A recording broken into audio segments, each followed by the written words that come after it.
नमस्कार दोस्तों, स्वागत है आपका आपके अपने चैनल केमोफ्लेम पर। मैं आपका बेटर विकास सर आज लेकर आया हूँ एक नया कॉन्सेप्ट जिसका नाम है एवरेज एटॉमिक वेट। अब सबसे पहले हमें जानना है ये एवरेज एटॉमिक वेट होता क्या है। तो इसके लिए हमें समझना पड़ेगा पहले एक छोटा सा टर्म जिसका नाम है आइसोटोप्स। क्या है आइसोटोप्स?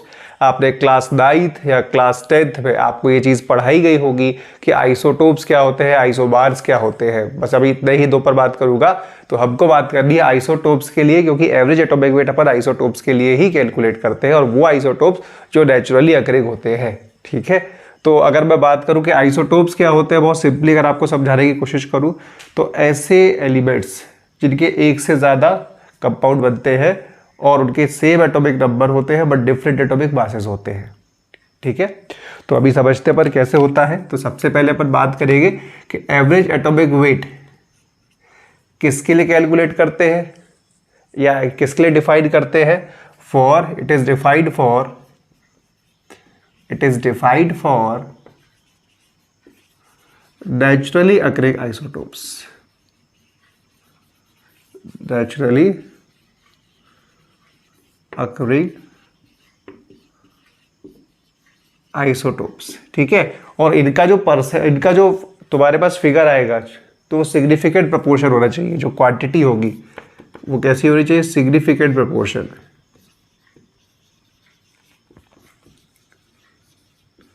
अब अगर किसी को लग रहा हो ये सर सिग्निफिकेंट प्रोपोर्शन क्या होता है, तो एक काम करिए, आप मेरा लेक्चर नंबर 1 जो मैंने सिग्निफिकेंट फिगर उस पर जो डाला था पहले आप उसको देख लीजिए, क्योंकि यहाँ वीडियोस तभी आपको हमारे लेक्चर समझ में आएंगे जब आप प्रीवियस लेक्चर्स को देखकर बैठे होंगे, क्योंकि सभी कंसेप्ट्स का आपस में एक लिंक होता है। ठीक है भाई, अब मेरे पास कुछ आइसोटोप है। सपोज मैं बात करता हूँ फॉर एग्जाम्पल मैं बात करता हूँ, मेरे पास क्लोरीन का आइसोटोप है। एक होता है क्लोरीन 35 और एक होता है इसका क्लोरीन 37। दोनों का एटॉमिक नंबर 17 होता है। ठीक है भाई, तो ये दो आइसोटोप है अपने पास। इसी तरह अगर मैं बात करूँ बोरॉन का आइसोटोप, तो एक होता है B10 और एक होता है B11। इसी तरह अगर मैं हाइड्रोजन का आइसोटोप की बात करूं तो ये होता है 1H1 1H2 1H3। ठीक है, ड्यूटेरियम ट्रिटियम होता है या प्रोटियम होता है, ये इनके नाम होते हैं। ठीक है भाई, अब अपन इसमें से किस किस का एवरेज एटॉमिक वेट कैलकुलेट कर सकते हैं भाई, सबसे पहले तो ये समझेंगे। तो अपन इसके लिए बात करेंगे तो इसका जो एवरेज एटॉमिक वेट आएगा वो अपन कैलकुलेट करते हैं तो 35.5 आता है। कैसे आता है ये मैं आपको बता दूंगा, कोई टेंशन नहीं है। ठीक है, इसका जब कैलकुलेट करते हो तो इसका एवरेज एटॉमिक वेट आता है आपका 10.8। क्या आता है? 10.8। अब इसका एटॉमिक वेट अपन एवरेज एटॉमिक वेट अपन कैलकुलेट नहीं कर सकते। क्यों नहीं कर सकते? एक चीज समझिएगा आप, ये जो 1H2 है ये ड्यूटेरियम है अपने पास, ये वेरी लेस अमाउंट में मिलता है, और जो ट्रिटियम होता है ये आपको ट्रेसेस में मिलता है।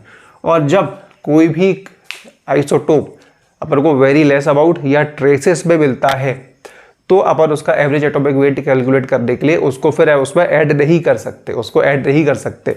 यानी जब ये अपन को ट्रेसेस में मिल रहा है तो इसको अपन ऐड नहीं कर पाएंगे, जब इसको ऐड नहीं कर पाएंगे तो एवरेज एटॉमिक मास अपन नहीं निकाल पाएंगे, या एवरेज एटॉमिक वेट जिसको मैं बोल रहा हूँ वो नहीं निकाल पाएंगे। तो इसके लिए अपन यही कैलकुलेट नहीं कर पाते हैं। तो किसके लिए अपन कैलकुलेट करते हैं? क्लोरीन और बोरोन के लिए। किसके लिए कैलकुलेट करते हैं? क्लोरीन और बोरोन के लिए कैलकुलेट करते हैं। ठीक है, नोट करिए फटाफट से, ये जो मैंने कंसेप्ट बोला ना आपको ये ध्यान रखना।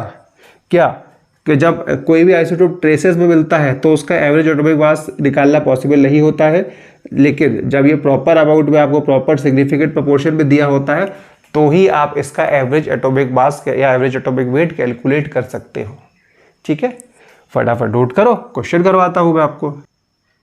एक फॉर्मूला पर लिखेंगे जिससे अपन एवरेज एटॉमिक वेट को कैलकुलेट कर सकते हैं, और वो फॉर्मूला होता है अपना, मेरे को जब भी एवरेज एटॉमिक वेट निकालना होगा तो मैं क्या करूंगा, मेरे पास जो दो आइसोटोप्स है तो सबसे पहले अपन लिखेंगे percentage of isotope 1, first isotope का परसेंटेज इनटू जो आपका इसका एटॉमिक मास है, क्या है? Atomic weight of isotope 1। तो परसेंटेज कर दिया, किससे मल्टीप्लाई? आइसोटोप 1 से। ये क्या है? 1 है आपका फर्स्ट आइसोटोप। प्लस क्या कर दिया अपन ने, अब इसको प्लस क्या कर दिया? परसेंटेज ऑफ आइसोटोप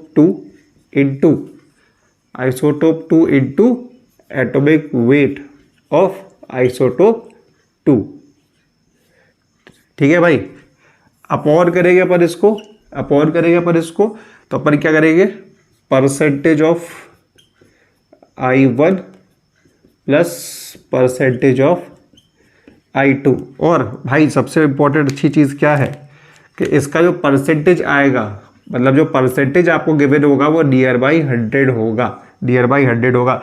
तो इसकी जगह आप डायरेक्ट 100 भी लिखेंगे तो भी कोई दिक्कत नहीं है। तो ये आपका क्या हो गया, फॉर्मूला हो गया। ये क्या हो गया, आपका फॉर्मूला हो गया।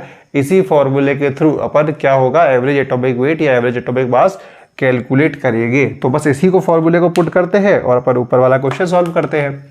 मेरे को कहा जा रहा है कि naturally occurring chlorine contain 2 isotope. इसमें परसेंटेज ऑफ क्लोरीन 35 कितना है, 75% है। अब इसका 75% है तो क्लोरीन 37 का क्या होगा, 25%। मेरे पास यानी क्लोरीन 35 का अगर 75% है तो क्लोरीन 37 क्या होगा, बट ऑब्वियस सी बात है 25% होगा, है ना। और वेट आपको दिया हुआ है, यानी मास आपको दिया हुआ है, एटॉमिक मास आपको दिया हुआ है।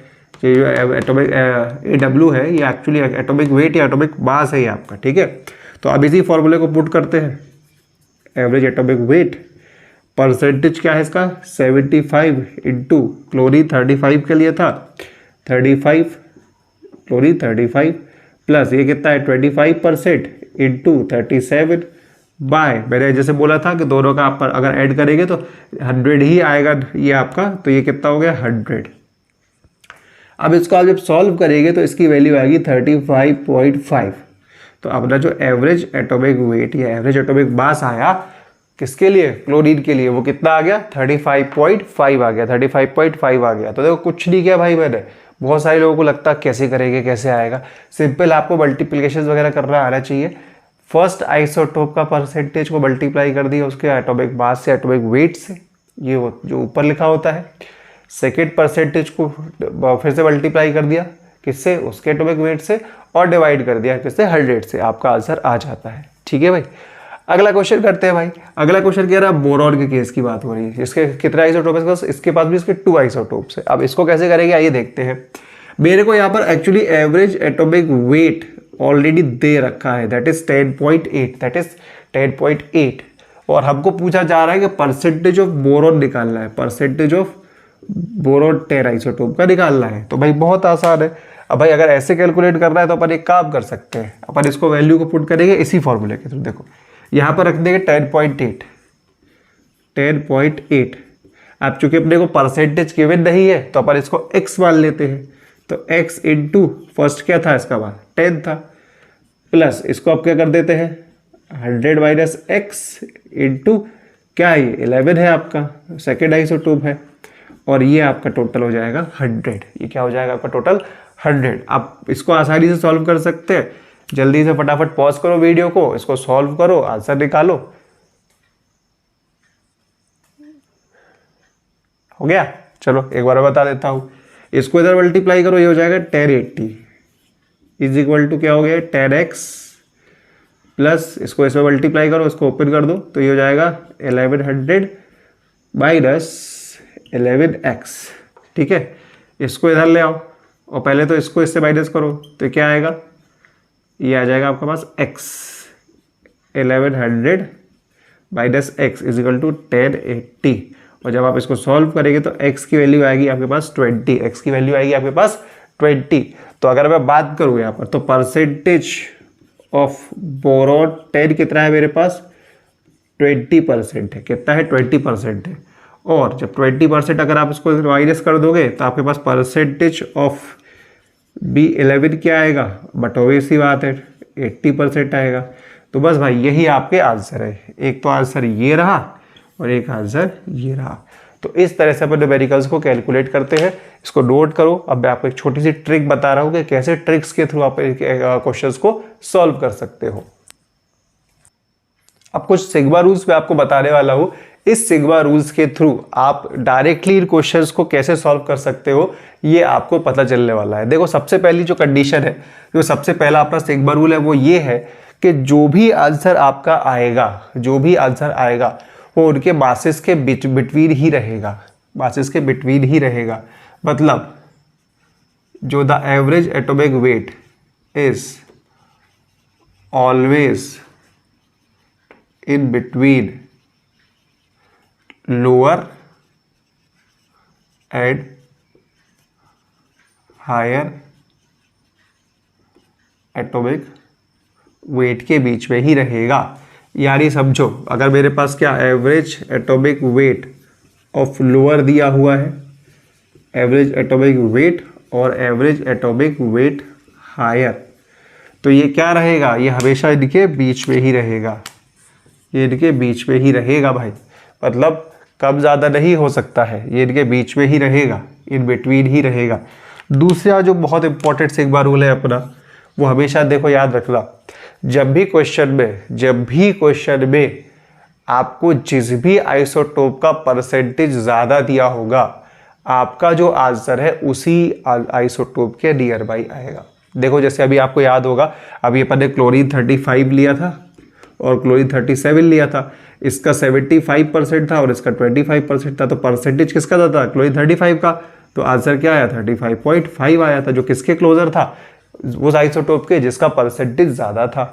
तो यानी अपन क्या बोलेंगे कि जो average atomic weight is always near to those isotope who has more percentage, तो देखो ये छोटे छोटे तरीके हैं जो आपको आइडेंटिफाई करने में हेल्प करते हैं। और तीसरा ये इंपॉर्टेंट है, अभी इसको अपन ने इतने लंबे चौड़े मेथड से किया, अब इसको डायरेक्टली कैसे करते हैं इसका एक तरीका बताता हूँ मैं आपको। अगर अपने को परसेंटेज ऑफ आइसोटोप पूछा जाए तो अपन क्या करेंगे भाई, अपन एक बहुत सिंपल सा फॉर्मूला बता रहा हूँ आपको परसेंटेज ऑफ आइसोटोप निकालने का।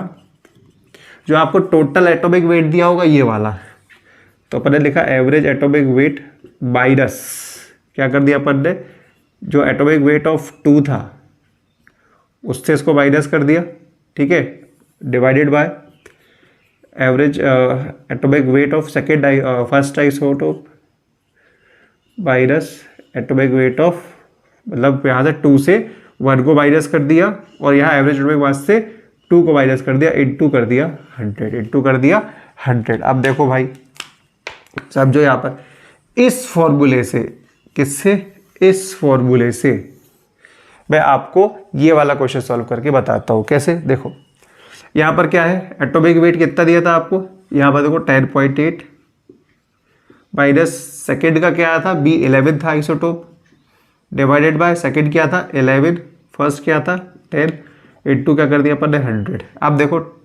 10.8 minus 11 that is 0.2, that is 0.2 divided by ऊपर क्या है, ये क्या 1 आएगा, इनटू 100, तो इसको 100 से मल्टीप्लाई कर दो, इसको 100 से मल्टीप्लाई कर दो, 1 था, तो भाई ये कितना आ जाएगा 20%, ये कितना आ जाएगा 20%। पता नहीं आपको दिख रहा कि नहीं दिख रहा, मैं इधर कर देता हूँ आपको, देखो ये आ गया 10.8 माइनस 11 बाय 11 माइनस 10 इंटू 100।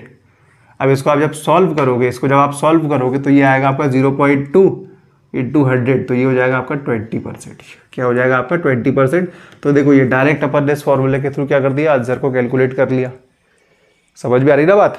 तो वही टफ कंसेप्ट नहीं है, ये एक बिल्कुल शॉर्ट मेथड है जिसके थ्रू आप क्या कर सकते हो, क्वेश्चंस को इजी वे में सॉल्व कर सकते हो। अगर आपको परसेंटेज ऑफ आइसोटोप पूछा जाए और एवरेज एटॉमिक मास या एवरेज एटॉमिक वेट आपको क्वेश्चन में गिवन होगा, तो आप डायरेक्ट इस फॉर्मूले को लगाओगे। क्यों ऐसा सर, अब क्यों सीख रहे हैं?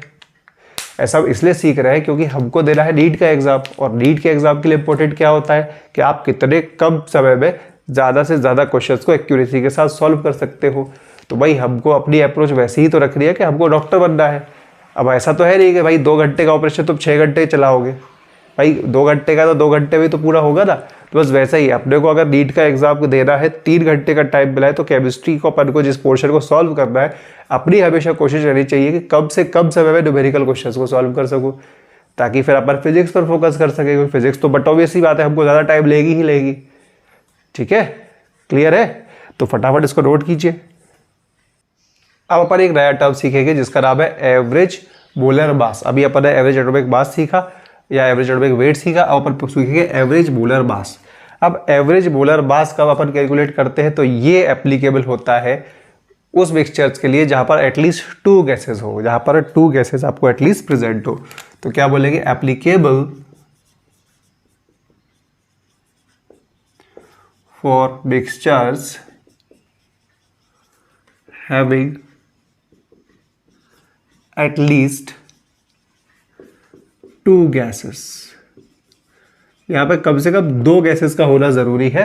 तो फिर आप क्या कर सकते हैं, एवरेज मोलर मास किसी भी पर्टिकुलर गैस के लिए मिक्सचर में निकाल सकते हैं। ठीक है, निकाल सकते हैं। तो अब इसके लिए अपन सबसे पहले देखते हैं, अपन ने कुछ फॉर्मूला पढ़े थे, जैसे number of moles is equal to क्या पढ़ा था, वेट बाय मॉलिक्यूलर वेट। अगर आपको याद आ रहा होगा तो ये मोल कंसेप्ट के ये 4th या 5th लेक्चर में मैंने आपको सिखाया था। ठीक है, नहीं देखा है तो फटाफट से जाइए पीछे, लेक्चर नंबर 4, लेक्चर नंबर 5 देखिएगा। लेक्चर नंबर 5 में आपको मिल जाएगा मोल। ठीक है, अब इसको अगर मेरे को वेट निकालना हो, तो मैं क्या कर सकता हूँ, मोल्स इंटू मॉलिक्यूलर वेट कर सकता हूँ, बिल्कुल कर सकता हूँ सर। ठीक है, एक तो ये वाला फॉर्मूला हो गया।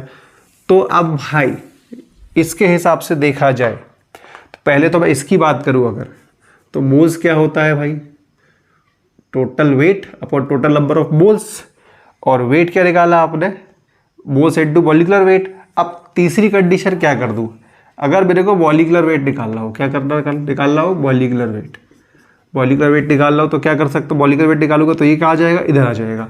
तो ये क्या हो जाएगा, weight by number of moles, बोलो है ना। ठीक है, तो weight by number of moles. तो अब इसी से मैं आपका क्या निकालूं, एवरेज मोलर मास। इसको पर एवरेज मोलर मास के टर्म्स में लिखेंगे तो क्या हो जाएगा, ये total weight upon total moles, यानी जितना वेट होगा वो upon total number of moles. तो ये जल्दी से नोट करो, फिर इसमें कुछ केसेस है, वो केसेस को ऊपर कैसे सॉल्व करेंगे और उस पर न्यूमेरिकल्स कैसे आते हैं बताता हूँ। अपना केस 1 है, अपन लेते हैं सबसे पहले केस 1। केस 1 में मैं आपके पास दे रहा हूँ, मेरे पास एक कंटेनर है, क्या है, कंटेनर है जिसके अंदर 2 गैसेस है, गैस 1 एंड गैस 2। इसके अंदर क्या है, गैस 1 है और गैस 2 है। अब मेरे को सपोज इसका वेट W1 दिया हुआ है और गैस 2 का वेट W2 दिया हुआ है, और इसका मॉलिक्यूलर वेट मेरे पास क्या है, M1 है, और इसका मॉलिक्यूलर वेट क्या है, मेरे पास M2 है। और मेरे को अब इसका निकालना है एवरेज मोलर मास। ये मेरे को कैलकुलेट करना है। तो भाई मैंने जस्ट अभी आपको बताया कि एवरेज मोलर मास क्या होता है, total weight upon number of moles. तो टोटल वेट क्या है, W1 W2, क्या हो गया, W1 प्लस W2 अपॉन क्या कर देंगे अपन, मॉलिक्यूलर वेट के टर्म्स में लेंगे, और वहां पर क्या अपना नंबर ऑफ मोल्स है, और नंबर ऑफ मोल्स को निकालने के लिए क्या करते हैं, वेट बाय मॉलिक्यूलर वेट। तो W1 bye M1 plus W2 bye M2। तो ये अपना क्या आ गया, ये अपना गोल्डन फॉर्मूला आ गया। ये कब है अपना एप्लीकेबल, जब अपने को वेट और मॉलिक्यूलर वेट के टर्म्स में क्या दिया हो, कंटेनर में गैसेस दी हुई हो। अब इसी पर मैं आपको छोटा सा क्वेश्चन करवा देता हूं। देखो मेरे पास 2 गैसेस है, एक है SO2 ले लेते, चलो CO2 ले लेते हैं, और एक मेरे पास SO2 गैस है। ठीक है, इसका मेरे पास 22 ग्राम्स दिया हुआ है और इसका मेरे पास 23 ग्राम दिया। ठीक है,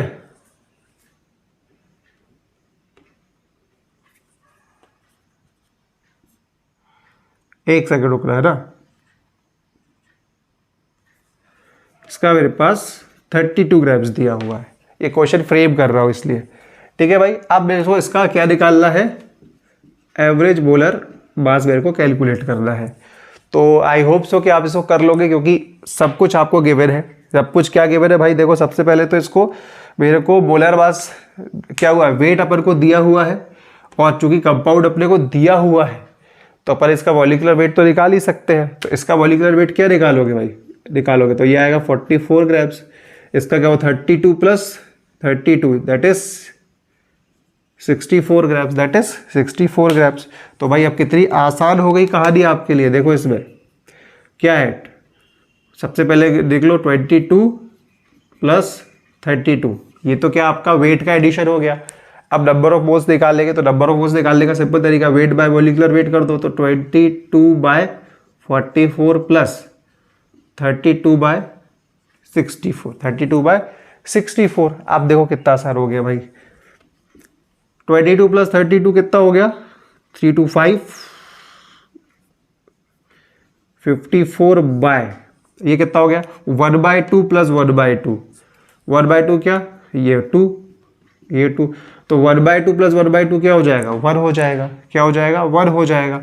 तो मतलब मेरे पास एवरेज मोलर मास कितना आ गया इसका 54 ग्राम्स, क्या आ गया 54 ग्राम्स आ गया। तो समझ में आ गया केस 1 में अपन किस तरह से क्वेश्चंस को सॉल्व करते हैं जब वेट और मॉलिक्यूलर वेट के टर्म्स में अपने को गैसेस दी हो, ठीक है। तो उसमें दो गैसेस को मिक्स किया और अपने को वेट उसका दिया हुआ था, मॉलिक्यूलर वेट से अपन ने मल्टीप्लाई करके और बस फॉर्मूला पुट किया और आंसर निकाल लिया। ठीक है भाई, ठीक है, परफेक्ट। अब देखो जल्दी से नोट करो, केस 2 बताता हूं। केस 2 में मेरे पास एक कंटेनर है जिसमें मेरे पास अगेन एक गैस 1 है और एक गैस 2 गिवन है, ठीक है। अब मेरे को यहाँ पर क्या है, इसका N1 मोल्स दिया हुआ है और इसका N2 मोल्स दिया हुआ है, ठीक है। N1 और N2 मोल्स मेरे को क्वेश्चन में गिवन है और यहाँ पर M1 मोलर मास दिया हुआ है और इसका M2 मोलर मास दिया हुआ है। तो अब अपन को मोल्स और क्या मोलर मास के टर्म्स पे दिया हुआ है, तो अपन कैसे करेंगे इसको, और मेरे को निकाल रहे हैं, कह रहे हैं आपको मेरे को एवरेज मोलर मास आप कैलकुलेट करके बताइए गैसेस का। तो भाई बहुत आसान है, देखो अभी याद होगा आपको मैंने एक फॉर्मूला बताया था आपको कि मोल्स इज इक्वल टू क्या होता है weight by molecular weight, weight by molecular weight, यही है, ठीक है। मॉलिक्यूलर वेट निकाला था तो क्या कर दिया था तुमने, इसको मल्टीप्लाई कर दिया था। तो अगर मैं वेट के टर्म में बात करूं, वेट के टर्म में, तो ये क्या हो जाएगा N इंटू एम यानी मॉलिक्यूलर वेट। क्यों ऐसा कर रहा हूं मैं आपको, क्योंकि जस्ट अभी आपको पीछे याद होगा अपन ने अभी एक फॉर्मूला पढ़ा है कि W1 plus W2 divided by this है ना। तो फॉर्मूला टोटल फॉर्मूला क्या होता है, एम एवरेज का फॉर्मूला क्या हो जाएगा फिर, ये क्या है वेट क्या हो गया N इंटू एन यानी N1 into M1 plus N2 into M2 divided by moles क्या हो गया N1 प्लस L2, डायरेक्ट मोल दिया हुआ है अपने को। तो ये तो अपना एक फॉर्मूला हो गया, ये क्या हो गया अपना एक फॉर्मूला हो गया, बट इससे कैलकुलेशन आएगी थोड़ी सी लेंथी। तो अपने को क्या करना क्या है, इसको थोड़ा सा कोशिश करनी है फॉर्मूला ऐसा बन जाए कि अपने को इजी हो जाए। तो भाई आपने एक चीज़ पढ़ी होगी, एक टर्म होता है मोल फ्रैक्शन, टर्म होता है मोल फ्रैक्शन। तो देखो N1 upon N1 plus N2 that is or Chi1 Chi1 या Chi1 या X1 बोलता हूँ मैं इसको, ठीक है। और यहाँ अगर मैं ले लूँ इसको क्या N2 upon N1 plus N2 that is your X2, that is your X2, ठीक है। तो अब इसका एक नया फॉर्मूला बन जाएगा, क्या बन जाएगा, ये बन जाएगा M average is equal to N1 upon N1 plus N2, इसको लिख सकता हूँ X1 इंटू M1 प्लस उसको लिख दूंगा X2 इंटू M2। तो ये बन गया भाई तुम्हारा क्या है एक फॉर्मूला, यानी ये आ गया in terms of mole fraction. देखो एक होता है मोल फ्रैक्शन, मोल फ्रैक्शन को रिप्रेजेंट करते हैं X से, क्या X से। तो ये होता है आपका moles of substance upon total moles, moles of substance upon total moles, ठीक है भाई। तो अपन ने उसी के लिया, तो मोल्स ऑफ सब्सटेंस, सपोज यहाँ पर सब्सटेंस N1 था तो ऊपर टोटल मोल्स क्या हो गया N1 प्लस N2, तो इसको रिप्रेजेंट किया X1 से और इसको रिप्रेजेंट किया X2 से, ठीक है भाई। तो इससे अपना एक फॉर्मूला ये आ गया एब एवरेज का।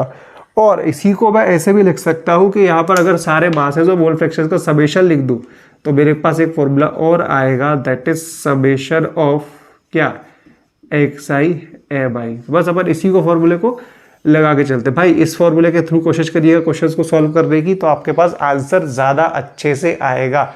और इसको एक तरीका और बता देता हूँ, क्योंकि मोल फ्रैक्शन कब कैसे कहाँ यूज़ करेंगे सर, तो ये हमें पता होना चाहिए।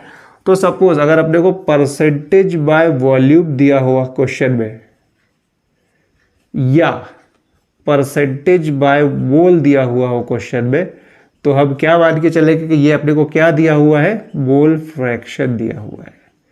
क्या दिया हुआ है, मोल फ्रैक्शन। बस भाई इस कहानी से आपका सारा काम हो जाएगा। क्या, अगर परसेंटेज बाय वॉल्यूम दिया हो या परसेंटेज बाय मोल दिया हो तो ये किसके इक्वल हो जाएगी, अपने मोल फ्रैक्शन के इक्वल हो जाएंगे, मोल फ्रैक्शन के इक्वल हो जाएंगे। ठीक है, फटाफट इसको नोट करो, क्वेश्चंस करते हैं कि अपन अब क्वेश्चंस को कैसे सॉल्व करने वाले हैं, और जो अभी तक एप्लीकेशन मैंने आपको बताई वो अपन कैसे क्वेश्चंस में इम्प्लीमेंट करते हैं। देखो भाई, मेरे को यहाँ पर क्या दिया है, एयर कंटेन्स 80% ऑफ नाइट्रोजन, यानी ये परसेंटेज बाय वॉल्यूम दिया हुआ है, परसेंटेज बाय वॉल्यूम दिया है। तो अगर मेरे को परसेंटेज बाय वॉल्यूम जो मैंने बोला था किसके बराबर है, आपका मोल फ्रैक्शन के बराबर है आपका, यही तो बोला था मैंने अभी। तो मतलब मैं क्या बोल सकता हूँ कि x ऑफ N2 ये क्या है अपना 80%। 80% का मतलब क्या हो गया 0.8, और ये बचा कौन सा गैस है दूसरा, O2। तो XO2 क्या हो गया आपका 0.2 हो गया। अब भाई हमने अभी जस्ट आपको एक फॉर्मूला बताया मोल फ्रैक्शन और मॉलिक्यूलर वेट के टर्म्स पे, अपन उसको लगा देते हैं। तो एब एवरेज निकालने का तरीका क्या हो गया वहाँ आपका, ये क्या हो गया 0.8 into molecular mass of N2 28 plus 0.2 into molecular mass of O2 is 32। बस कुछ करना नहीं है, डिवाइड नहीं करना। इससे अपने को सबसे अच्छी चीज़ क्या है पता, अपने डिवीजन से बच जाएंगे, क्योंकि अपने को सिर्फ यहाँ पर एडिशन और मल्टीप्लिकेशन करना है। और कोशिश वही करो ना जो तुम्हारा आंसर ज़्यादा अच्छे से लाए, क्योंकि आधे से ज़्यादा बच्चा तो सिर्फ इसी में परेशान रहता है रीड का कि सर डिवीजन कैसे करें, क्योंकि डिवीजन में तो अपन रोते हैं, अपन तो कैलकुलेशन में भी रोते हैं, कोई शक की बात ही नहीं है इसमें। ठीक है, अब इसको क्या करोगे 28.8 कर दो भाई, तो ये आएगा लगभग 22.4 और ये आएगा 6.4। बताओ कितना आ रहा है आपका आंसर, जल्दी से कैलकुलेट करिए।